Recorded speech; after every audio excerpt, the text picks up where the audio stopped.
আসসালামু আলাইকুম। আপনাদেরকে স্বাগত জানাচ্ছি স্কিলসিট একাডেমিতে।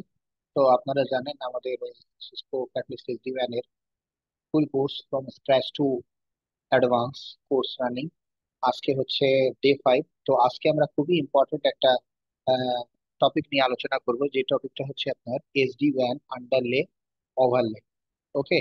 তো এসডিওয়ান আন্ডারলে ওভারলে এটা শুধুমাত্র এসডিওয়ান এর ক্ষেত্রে না, অর্থাৎ অলমোস্ট অল সফটওয়্যার ডিফাইন্ড টেকনোলজিতে কিন্তু এটা ইউজ হবে, রাইট? তো আপনারা যারা আজকে নতুন আমার এই চ্যানেলে জয়েন করেছেন, তারা অনুরোধ করবো যে আপনারা হচ্ছে আমাদের এই ভিডিওর ডিসক্রিপশন বক্সে আপনারা একটা লিংক পেয়ে যাবেন, যেখানে আমাদের এর আগের 4টা আপনার ভিডিও দেয়া আছে। সেই ভিডিওগুলো দেখবেন, দেখে এসে এই 5 নম্বর ভিডিওটা দেখবেন। এবং সকলকে অনুরোধ করব যে আপনারা যদি এই সিরিজটা পছন্দ করে থাকেন, ভালো লেগে থাকে, তাহলে অবশ্যই এই চ্যানেলকে সাবস্ক্রাইব করবেন, লাইক করবেন, কমেন্ট করবেন, এবং আপনাদের ফ্রেন্ডস সার্কেল কলিগদের সাথে এটা শেয়ার করবেন আর কি। ঠিক আছে, তো চলুন আমরা চলে যাই আজকের টপিকে।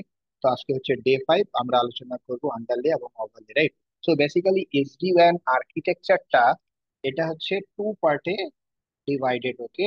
একটা হচ্ছে আন্ডারলে নেটওয়ার্ক এবং একটা হচ্ছে ওভারলে ফ্যাব্রিক। তো এটা শুধুমাত্র এসডি ওয়ান এর ক্ষেত্রে না, আপনি যদি ধরে নেন এসিআই এর কথা, রাইট? আপনি ধরে নেন আহ, এখন যেটা ক্যাটলিস্ট এসডি ওয়ান এর কথা, রাইট? ক্যাটলিস্ট সেন্টারের কথা। তো সেখানেও আপনি দেখবেন যে আপনার এসিআই হোক বা ক্যাটলিস্ট এসডি ওয়ান হোক, এগুলো সব কিন্তু আন্ডারলে এবং ওভারলে কনসেপ্টে রান করছে আর কি। ঠিক আছে। আপনি এসিআই তে যদি আসেন, তাহলে আপনার আন্ডারলে হচ্ছে আইএসআইএস, এবং ওভারলেতে আপনার চলছে ভিএক্সল্যান। এরপরে আপনি চলে আসেন ক্যাটলিস্ট ক্যাটলিস্ট সেন্টার, যেটা হচ্ছে ডিএনএ সেন্টার ছিল, রাইট? অথবা আপনি এসডি এক্সেস এর আগের নাম, right? DNA, Cisco DNA centre বা ডিন্যাক আমরা বলি। এর আগে হচ্ছে এসডি এক্সেস, রাইট?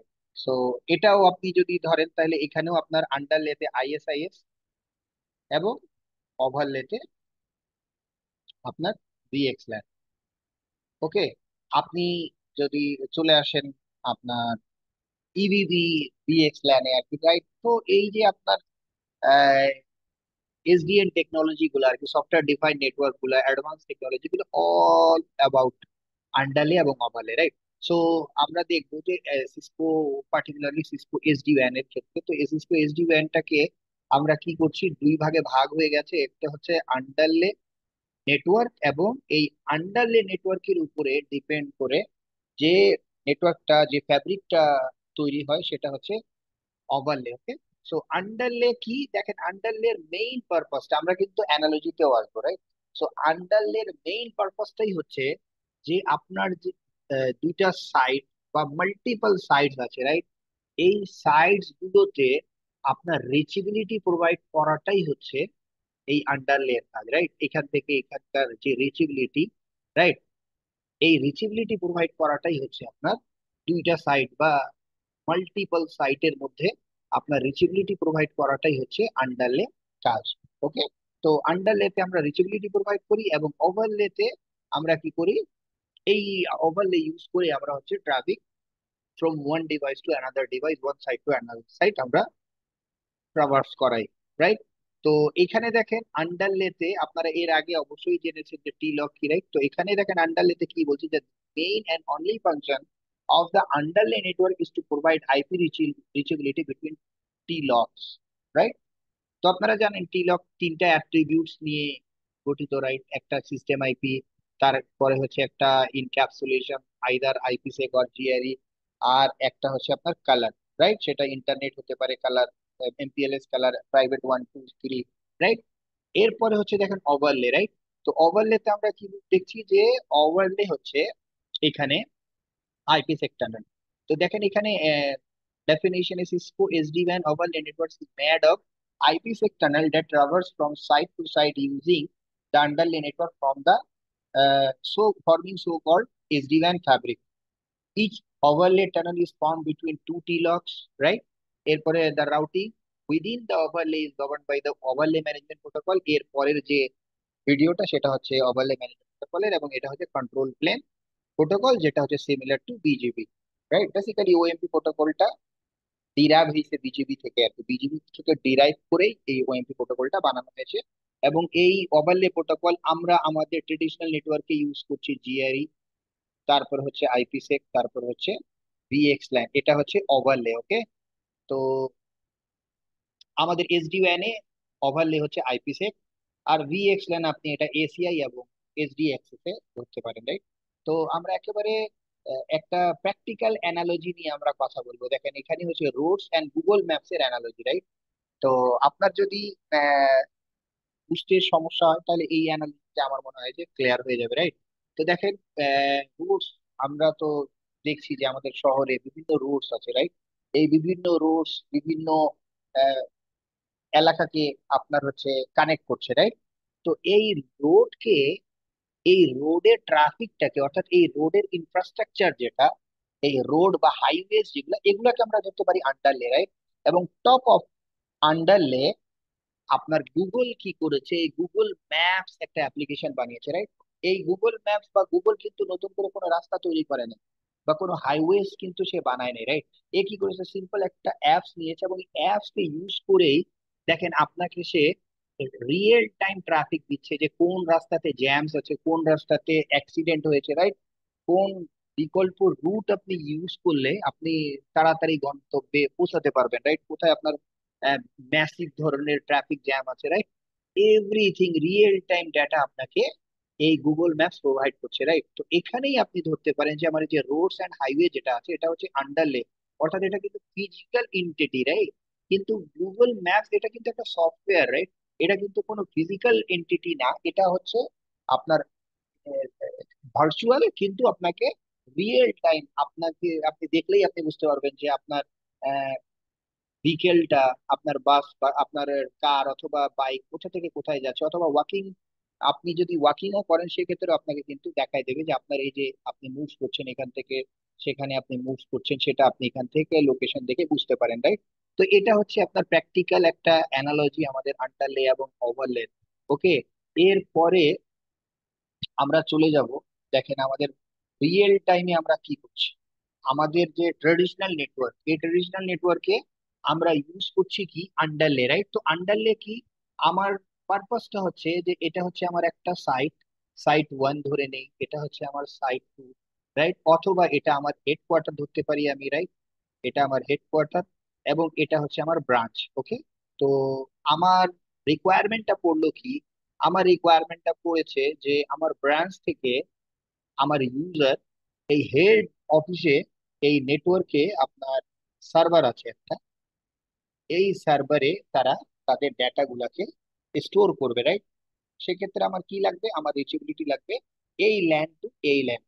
এই ল্যান্ড রিচেবিলিটি আমরা কিভাবে প্রোভাইড করে থাকি, আমাদের ট্রেডিশনাল নেটওয়ার্কিং এ আমরা কি করে থাকি, জিআরই টানেল আমরা ক্রিয়েট করে থাকি। রাইট, সো জিআরই টানেল করতে গেলে আমার ফার্স্ট অ্যান্ড ফরমোস্ট রিকোয়ারমেন্টটা কি, আমি যে রাউটারের সাথে আমি জিআরই করব সেই রাউটারের ওয়্যান লিংক আমার রিচেবল থাকতে হবে। রাইট, তো আমি এই ওয়্যান রিচেবিলিটি, এটা আমার এখান থেকে আইএসপি, এখানে আমি যে আইপিটা বসিয়েছি ধরেন 1.1.0, এখানে হচ্ছে ওয়ান, এখানে টু, আবার এখানে ধরেন আর একটা ডিস্ট্রিক্ট, সেটা হচ্ছে ডিফারেন্ট ডিস্ট্রিক্ট হতে পারে, সেই ডিস্ট্রিক্টের এই আইএসপি থেকে এই একটা কানেক্টিভিটি আছে, এখানে 2.2.2.0, এখানে আমার টু আছে, এখানে থ্রি আছে। রাইট, এই যে দুইটা লিংক, এই দুইটা লিংক হচ্ছে আমার ফিজিক্যাল এন্টিটি। রাইট, এই দুইটা ফিজিক্যাল এন্টিটি, এই দুইটা এন্টিটি হচ্ছে আমার আন্ডারলে। ওকে, তো এই দুইটা আন্ডারলে আমার মেইন পারপাসটা কি, যে এই আইপি এবং এই আইপি, এই দুইটা আমার রিচেবল হয়ে গেছে। রাইট, এখন এই দুইটা রিচেবল যখনই হয়ে গেল, রিচেবিলিটি প্রোভাইড হয়ে গেল এই ডিভাইস এবং এই ডিভাইস, এই দুইটা রিচেবিলিটি প্রোভাইড হয়ে যাওয়ার পর আমরা কি করতাম, আমরা এখানে একটা টানেল ক্রিয়েট করতাম। রাইট, টানেল হতো টানেল ওয়ান, এখানে আমারও টানেল ওয়ান, এবং এই টানেল ওয়ানের মধ্যে আমরা কি করতাম, একটা পয়েন্ট টু পয়েন্ট আইপি আমরা বসাতাম। রাইট, তো এখানে আমি ধরে নিতে পারি যে আমার 10.1.1.1, এবং এখানে আমার 10.10.10.1.1.2, এই দুইটা আইপি আমি যদি বসিয়ে দেই এই টানেল দুটোর মধ্যে, জিআরই টানেল, এবং এখান থেকে আমি যদি পিং করি, তাহলে আমি এই 1.2 কে পাবো, রাইট, রিচেবিলিটি। আবার এখান থেকে যদি আমি পিং দিই, তাহলে আমরা এখান থেকে পাবো। এখন আমাদের কাজ থাকতো কি, যে আমরা এই সাবনেটকে, আমরা এই রাউটারে যে আমরা একটা স্ট্যাটিক রাউট দিতাম 192.168.2.0, 255.255.255.0, এবং আমার নেক্সট হপ কি হতো, নেক্সট হপ হতো আমার এই ফিজিক্যাল আইপি না, কিন্তু নেক্সট হপ হতো আমার এই টানেলের ইন্টারফেসের যে আইপিটা, এই আইপি অর্থাৎ 10.1.1.1.2, এইটা হবে আমার এখানে নেক্সট হব। আবার এখানে আমি কি করতাম, অর্থাৎ সাইড ব্রাঞ্চ রাউটারে আমি এই সাবনেটটাকে, অর্থাৎ হেড ব্রাঞ্চের যে সাবনেট 192.168.1.0, এই সাবনেটকে আমরা এখানে রাউট দিতাম, স্ট্যাটিক রাউট 192.168.1.0, 255.255.255.0, এবং নেক্সট হব এখানে আমি বলতাম এই টানেল ওয়ানের আইপি কে, অর্থাৎ 10.1.1.1। এটা থাকতো আমার নেক্সট হব।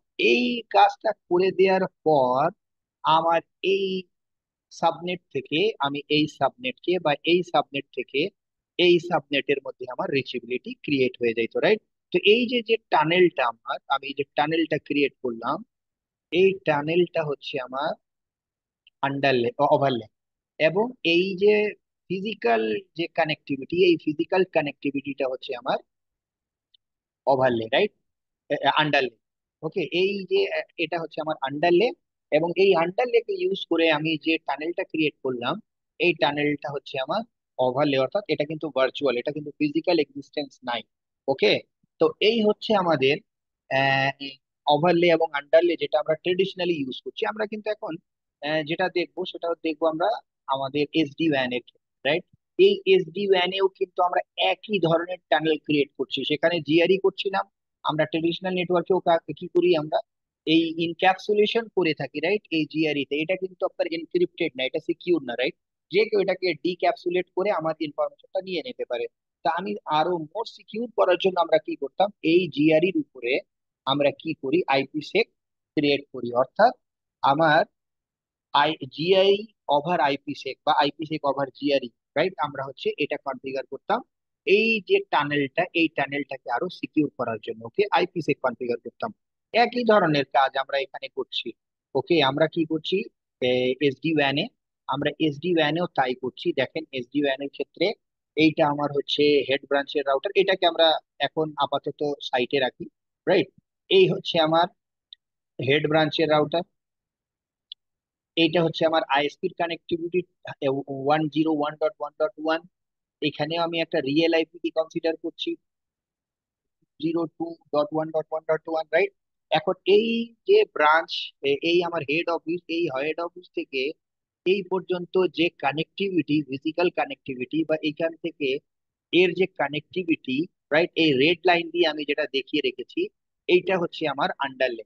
ওকে, এবং এই ইয়েলো লাইন দিয়ে আমি যেটা দেখিয়ে রেখেছি, তাহলে কি আমার এখানেও কি হবে, মেইন পারপাসটা হবে আমার, এখানে আমি আমার এই রিচেবিলিটি প্রোভাইড করবে আমার এই আন্ডারলেন আইপি। এই রিচেবিলিটি প্রোভাইড করার পর আমরা ওখানে জিআরই কনফিগার করেছি ম্যানুয়ালি, এখানে জিআরই আর কনফিগার করা লাগবে না, ইভেন দো আইপি সেকও কনফিগার করা লাগবে না। অটোমেটিক্যালি যখনই আপনার এই সাইট এবং এই সাইটের আইপি রিচেবল হবে, এই সাইটের আইপি রিচেবল হবে, রাইট, সাথে সাথে তারা কি করবে, এখানে কিছু মেকানিজম আছে, সেটা আমরা নাই বলি এখন আপাতত। আমার এই রিচেবিলিটিটা প্রোভাইড করে দেওয়ার সাথে সাথে আমার কি হবে, এখান থেকে এই যে ইয়েলো যেটা দেখছেন, এই ইয়েলোটা হচ্ছে আইপিসেক টানেল, রাইট।